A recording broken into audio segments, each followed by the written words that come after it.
كريزي لايف. زي ما عودناكم كل مرة بنتكلم في حاجة مختلفة. النهاردة هنتكلم في موضوع يعني الناس كلها معظم الناس ما بتحبوش، بس في ناس حابة انها تتكلم في الموضوع دوت، وجات لنا آراء كتير على النت ان احنا لازم نتكلم فيه ونعمل حلقة عنه. وقررنا ان احنا نعمل حلقة عنه. النهاردة حلقتنا عن المعاكسة. في طرق كتيرة للمعاكسة، بقت حاجة معروفة ان هي حاجة صح مش حاجة غلط. لازم نتكلم ونقول ونعيد وننصح بأي طريقة بأي شكل كان. دلوقتي أول حاجة، أنا وأختي ماشية في الشارع، هل هرضى عليها إن هي تتعاكس؟ متهيألي لأ. طيب لو والدتي ماشية في الشارع، قريبتي، أي حد من البنات اللي احنا نعرفهم اللي بنعتبرهم اخواتنا واصحابنا وقرايبنا، هل نرضى انهم يتعاكسوا او نرضى ان اي واحدة فيهم تتعرض لموقف زي كده؟ بيتهيألي لا، علشان دي مش اخلاقيات العرب، واحنا دايما معروف عننا ان احنا شرقيين، والشرقيين ما يحصلش منهم كده. بس في مجموعة ابتدوا عملوا كده خلال الايام اللي فاتت. سمعنا عن حوادث تحرش وحوادث اغتصاب وحوادث معاكسات، بقى ليها كأنه حاجة عادية بتتعمل. بس يعني هنحاول بقدر الامكان ما نجرحش ونقول الكلام مش هو، او حتى نطلع بألفاظ مش هي. وبنفس الطريقة هنكون حتى يعني نحاول نكون مؤدبين اكتر منهم. ما تحط 4 ولا 10 ليه؟ هي 3. تعالوا معانا بقى نعرف كده حاجة. أول صورة معانا هنشوفها، ويعني هنقول عليها حبة تعليقات، جايز تكون تعليقات رخمة شوية بس هتكون مهمة. نلقاكم بعد الفاصل. ودي أول صورة معانا. طبعا شايفين هنا الصورة شاب ماشي ورا بنت وبيعاكسها. يعني ايه اللي يخليه شاب زي كده يوصل بيه لدرجة ان هو يمشي ورا انسانة ما يعرفهاش، سواء ان هي بنت، ويعكسها بالطريقة ديت، ويوصل بيه ان هو يعكسها او حتى يحاول انه يقدر ان هو يلمسها؟ دي جراءة، هي جراءة مش موجودة بصراحة، لكن جراءة غلط. واللي فاهمين الجراءة يا جماعة ان هي بالطريقة دي، يبقى بصراحة ما بيقدرش يميز وما بيقدرش يفهم. اللي عنده جراءة بجد انه يعترف بالغلط، انه ما يحاولش ينفذ الغلط، يتعلم من الغلط. دي الجراءة اللي عنده. لكن بالنسبة لواحد زي الصورة اللي احنا شفناها ماشي ورا بنت وبيحاول يعكسها، دي مش اخلاق شبابنا، ودي مش اخلاق المصريين، وعيب عليك ان انت تعمل شيء زي كده فعلا. نشوف مع بعض الصورة التانية. زي ما احنا شايفين شاب بيحاول يشد بنت من الفيست اللي هي لابساه. هل انت فاكر نفسك ان انت كده قدرت تلفت نظرها؟ بيتهيألي لأ. هل فاكر نفسك ان انت كده قدرت تخليها تحس ان انت راجل؟ برضو بيتهيألي لأ. انت كده حسستها بانك يعني حاجة اقل حتى من ذئب. ذئب لأ، برضو كبير عليك. كلب بيحاول ينهشها وهي ماشية في شارع، او وهي بتعدي طريق، او وهي ماشية في اي حتة مثلا راح تجيب حاجة. بس بصراحة اعتبرتكش راجل في الحركة اللي انت عملتها. انا كإنسان عادي وشفتك بتعمل كده في الشارع، او شفت اي شخص تاني بيعمل كده في الشارع، انا مش عارف ممكن يبقى رد فعلي ايه ساعتها. لان انا من الناس اللي يعني بحس بحاجة زي كده اكتر من اي حد تاني.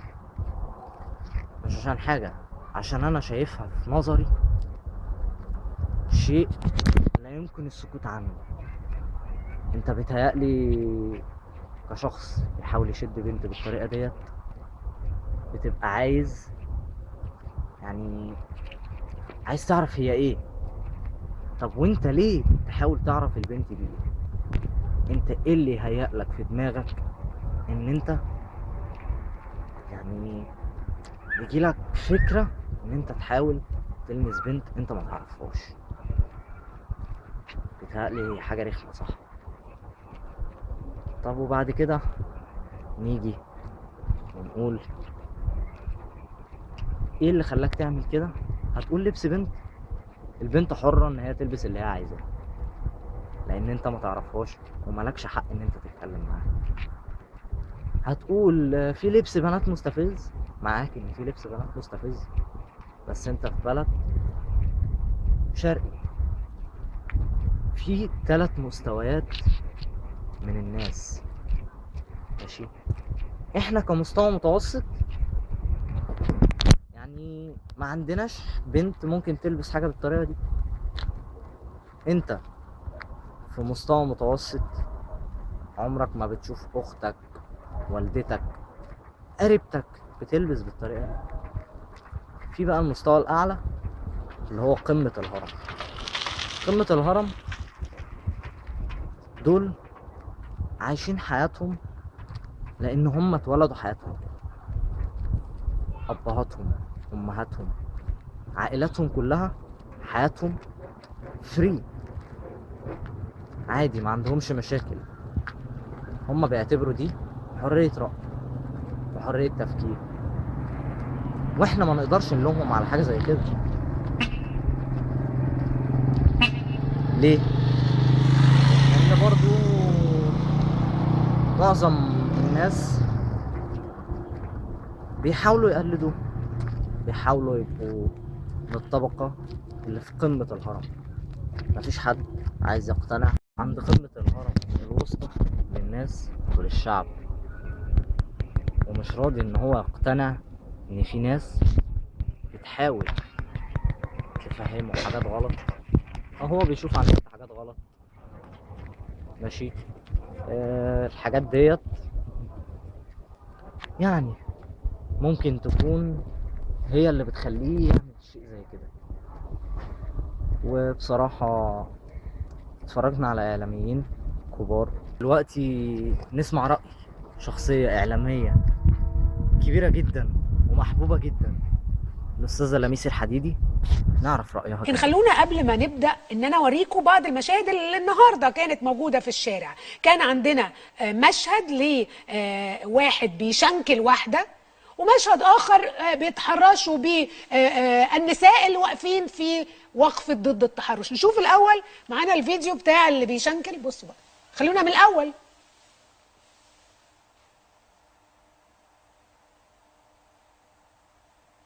بص، حاجة يعني قمة السفالة وقلة الأدب. بنت ماشية وهم دول معرفش لابسين علامة كده ولا ايه، عملوا علامة، ادوا لبعض كده إشارة، بيعكسوها طبعا وهي قلقانة وهي ماشية. على فكرة بنت محجبة اهي، يعني كعبلها وبيعكسوها طبعا.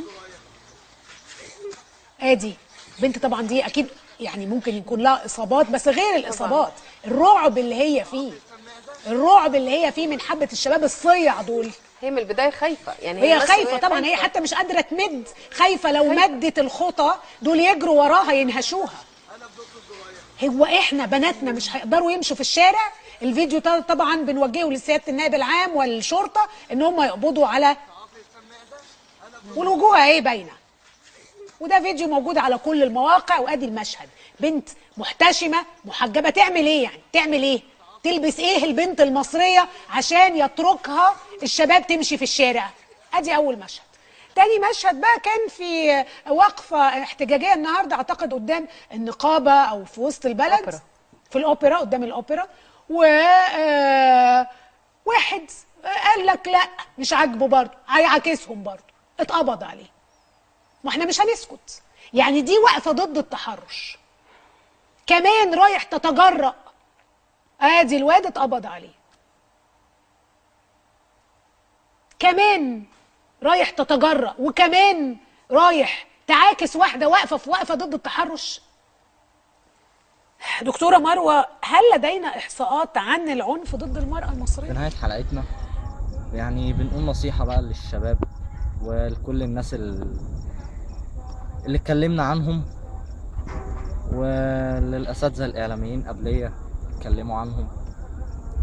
الشباب اللي بيحاول يعاكس، الشباب اللي بيحاول يتحرش ببنت، الشاب اللي بيحاول يمسك بنت من هنا من هنا، ما تحاولش ان انت تعمل حاجة زي كده عشان هي حاجة غلط، مش اكتر ولا اقل. وحفظا على نفسك وحفظا على اهلك اللي ربوك وتعبوا في تربيتك، دخلوك مدرسة، دخلوك جامعة، شقيوا معاك كتير، مستعدين ان هم يشوفوك احسن الناس مش اوحش الناس. حاول تميز ما بين الصح وما بين الغلط. حاول يبقى عندك عقل، عقلك اللي ربنا خلقه لك عشان تفكر بيه، مش عشان تستخدمه في استعمال شر يضرك ويضر الناس. حرام عليكم نفسكم. ونصيحة أخوية مني ليكم، ابعد عن الشر وغنيله، وابعد عن البنت أحسن ما تجيلك من ناحيتها مصيبة.